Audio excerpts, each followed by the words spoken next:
We all make mistakes, you know. Have you ever looked at booking a car rental for a really good price and convinced yourself that it'll go down even more? Then you look the next day and it's doubled in price? I have, and what a mistake that was. Some mistakes are much more devastating than others, like when a friend of mine got back with his ex, but then she ended up getting knocked up by some other dude. You know what? That's not even related to game development.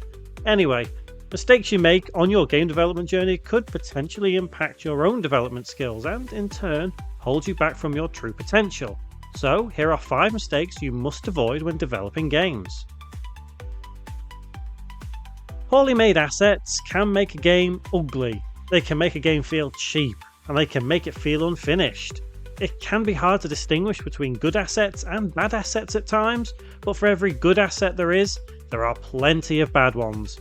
An example of a good asset and a poorly made asset in really simple terms is finding some background music which is a high bitrate versus a low bitrate.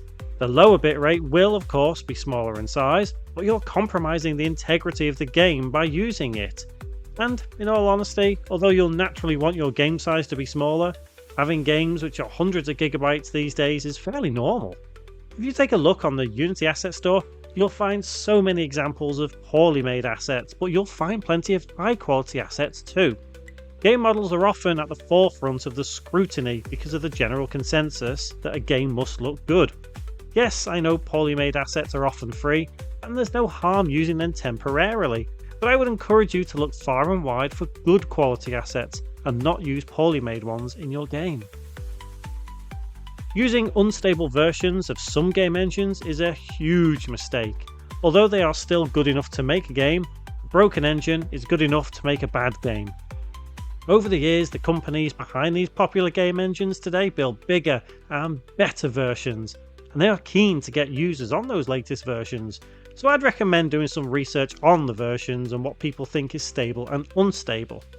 A good example is that the general feeling for most people who have been using Unity for a long time is that the versions between 2018 and 2020 are the best and most stable ones to use. And although the newer versions have more features, perform better in some instances, they are not the most stable versions. I always say new does not mean best. And what I mean by that is just because something is new and flashy, like a new Unity version, it doesn't mean that that version is better than all the others. So make sure you look into things before you start using a version which is unstable. And if you're one of these people who still loves to work in Unity 5, come on man, the engine is ancient. I know it was good, but at least get yourself on version 2019. The next one is going to count for 2 because it can have a drastic effect whichever way you swing it. Not planning enough or planning too far ahead. If you plan too far ahead, then you're making the mistake of putting your mind in the future and wanting to be at the goal already. This can lead to rushing through development just to get to that goal because you've planned that far ahead. Besides, you're likely to learn new things and new versions are going to change as you go along that plan, and you'll find new assets all before you get to the end of it. So what was the point in planning that far ahead to begin with? What a mistake! And on the flip side, if you don't plan enough, you're going to be left struggling to figure out what on earth you're doing and where you're going with your game. It's going to have no direction at all. There's no set rules of how far you should plan, as everybody is different and can handle far more or much less than the next game developer. I've always said that if you plan 2 weeks ahead and reassess halfway through, then you're always at least a week into your plan. Having the ability to plan years in advance and follow it is an ability a lot of people wish they had, including me. And there are many people who can do it, but don't want to do it because it's too much of a hassle. But like I said, things do always change. You'll know you've planned too far ahead into the future if you're already thinking about how much you're going to charge for your game, and all you've done is create the project and put a cube in it. We all have that dream game, the one we envisioned as a kid and always wanted to make. I know I have a dream game, but I've never actually made it. But one of the biggest mistakes you can do is trying to make your dream game first. You'll most probably be disappointed in yourself and disappointed in your dream if you try to make it first, because you need to build yourself up.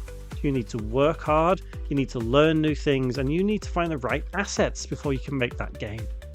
So if your dream game is the most epic Final Fantasy IX style game ever, or if you've only been developing games for a few weeks or months, then keep your dream locked up. You're going to be able to develop it one day, but not right now. But don't let my negativity get you down. Just because you're not making your dream game first, it doesn't mean that you can't create it piece by piece in the background while you're learning and creating other games.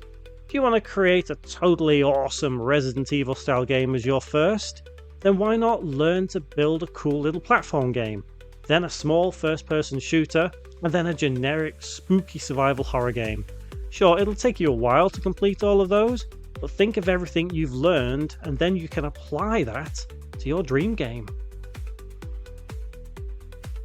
So there were 5 mistakes you need to avoid as a game developer.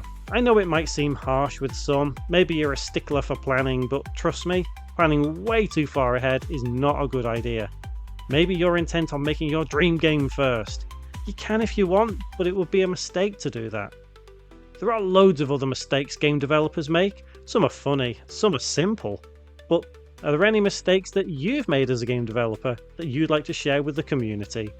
Let me know in the comments below.